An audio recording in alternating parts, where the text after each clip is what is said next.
Alright, doggers, it's too hot to be working dogs out there. So a quick story hour about Silver Spur, baby Spur here. This is a story about how I lost him and got him back again. So it was a field trialer who needed to restock their kennel. It's pretty simple. I'm just going to breeze through, I'm going to breeze over the details. So they need to restock their kennel, and I happen to have a litter of dogs that were whelped in October. And this is part of that litter. I had a couple other litters at that same time, having all these dogs in October.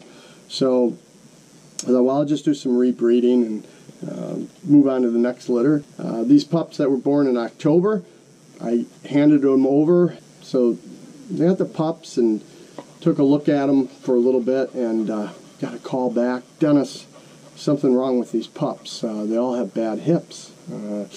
Dysplasia maybe, we're not sure, but they're not good. I kind of hit the panic button, all the fuses went out. I called another breeder and said, man, you know, I have a whole litter apparently that's all bad, maybe even some others from another litter. He said, Dennis, that can't be. You've never had any problems, and the females are all good, the sires are all good, everything's good. You know, maybe one, but not all of them. And so we immediately made arrangements to get the pups back. It's in April. And I can't really get a good look at them, and then they're running through this deep snow from this big storm. I called up the owner of the grandsire. Said, hey, man, we got some bad news. You know, I have a whole litter of bad, I mean, really nice dogs, but the hips are bad. He says, what? The hips are bad? I said, yeah, I mean, he said, wait a minute, you're telling me that these other people are restocking their kennel and they're telling you got, yeah, I said they're saying I have bad hips. They're badly gated, okay? So maybe the hips are bad, I'm not sure. He said, and what qualifications do these people have that are telling you this? I don't really know. I said, I don't really know. I never really thought about it. He said, wait a minute. You're telling me that these dogs have bad hips or bad gaits, and you don't know the qualifications these people have. He said, you know something? He said, I think there's a misinterpretation of a bad gait for the Jake gait. As soon as he said the Jake gait, light bulb came on. I said, you gotta be kidding me. That's what it is. That applies to Jake, Erin's Prometheus. And Erin's Prometheus does not have this long gait. So the Jake gait's a very soft, fluid gait. So the snow cleared off, got the pups out again and started working them. And indeed it is, the Jake gait. And again, so what's the Jake gait? So you're asking me, what's the Jake gait? This is the Jake gait. Look at this video of him running through the prairie. That's the Jake gait, and that's the real deal, no matter how you cut it. So anyhow, so that's the story. So yeah, I took a schooling on this too. I let some other opinions get in my head, and I immediately thought, oh, I've got a bad gaited dog, bad hips, what have you. And so when somebody says to you, hey, there's something wrong, get some other opinions. Get some other opinions. That's not to say that they're wrong, just another opinion can make a difference. So let's go through the breeding really quick. Erin's Prometheus. Erin's Prometheus is the grandsire. The sire's Dance and Spur, Sky Dancer, Dance and Spur. Okay, so let's say you don't know who's Erin's Prometheus. All right, so Erin's Prometheus is the littermate brother to Erin's Hidden Shamrock, right? Erin's Hidden Shamrock and Erin's Prometheus, littermates, right? Well, where did they come from? Erin's Prometheus and Erin's Hidden Shamrock came out of a breeding called Erin's Sky Dancer, bred to Cody. Cody, who's Cody? Cody is Ridge Creek Cody, all right? Really nice, powerful orange and white dog. So there's some video of us talking about Ridge Creek Cody, really nice dog. So champion Ridge Creek Cody. Let's go through a couple of the other breedings. Erin's Sky Dancer. Erin's Sky Dancer came out of the Sky Dance kennel.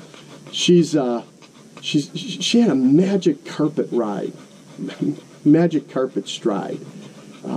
It was so fluid and powerful and fast, tail poker straight. I watched her a number of times run behind Erin's Tin Soldier and Erin's Erin's Bad River, okay? And boy, what a performance. It was so much fun to watch her run behind those two multi-champion dogs, and she put on her own show. That's some pretty big company to put on a show. So these breedings, they're not weak in their bloodline. Well, let's go back just a little bit further. What about Skydance or Dance and Spur? Where'd he come from? He came from a dog named Hytest SkyHawk. You're starting to recognize some of this bloodline? Yeah, Hytest SkyHawk. Pretty tough dog, intelligent, very quick to mature, white and orange.